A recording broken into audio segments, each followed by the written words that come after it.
Just from my own perspective, and having worked with a lot of different denominations and faiths across the country, I think that there are, and Donna kind of alluded to this a little bit, there are a lot of fires out there, both real and like actual fires, and then other.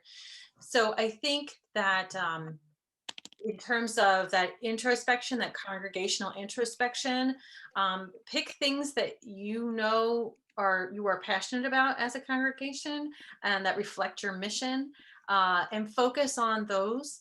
When you focus on everything, it's so much to actually handle, and you can't actually take a large bite out of it.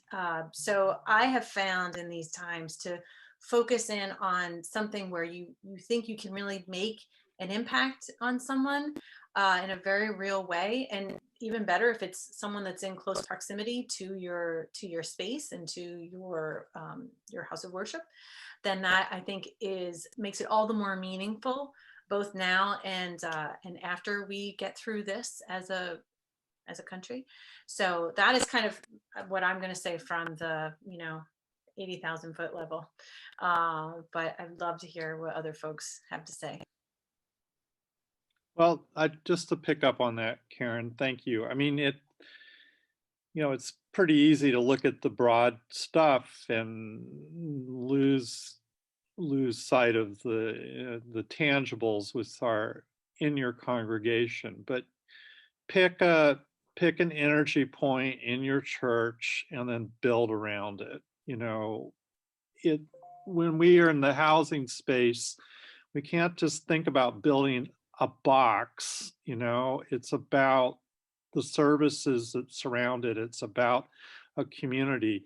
It's about the arts. It's about creating a community, not just some hole that we live in.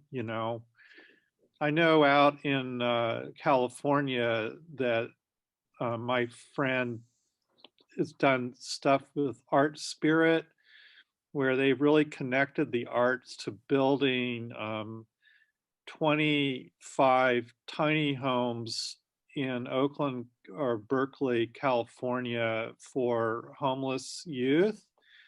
But it's just infused with the arts, colors and paintings and,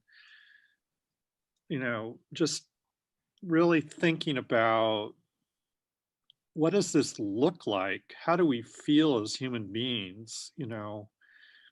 Is this a space for the arts and a place that houses artists who can live here? And how can we be a blessing on our community? So just really looking constantly for the interconnections. Mhm.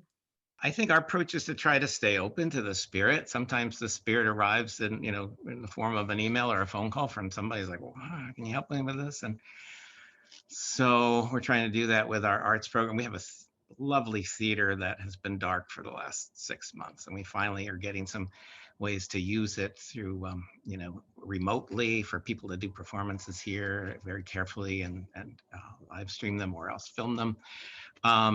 We're meeting today with folks from the Harlem Clementi course, which is a college course sponsored by Bard College, which is currently needing a home. A great program, so maybe we can help with that. And so every day something comes up, and sometimes it's not going to happen here. Maybe it could happen somewhere else, but we try to stay up. I picture Judson's approach to be also very much that way of staying open to possibilities that might come by. And if you think of everybody in your neighborhood, in your community, and what they contribute to the ecosystem and how these things interconnect, so that your church or congregation isn't doing everything, but it's really sees itself as contributing to an interconnected web of people and offerings and relationship building. I think that really helps a lot.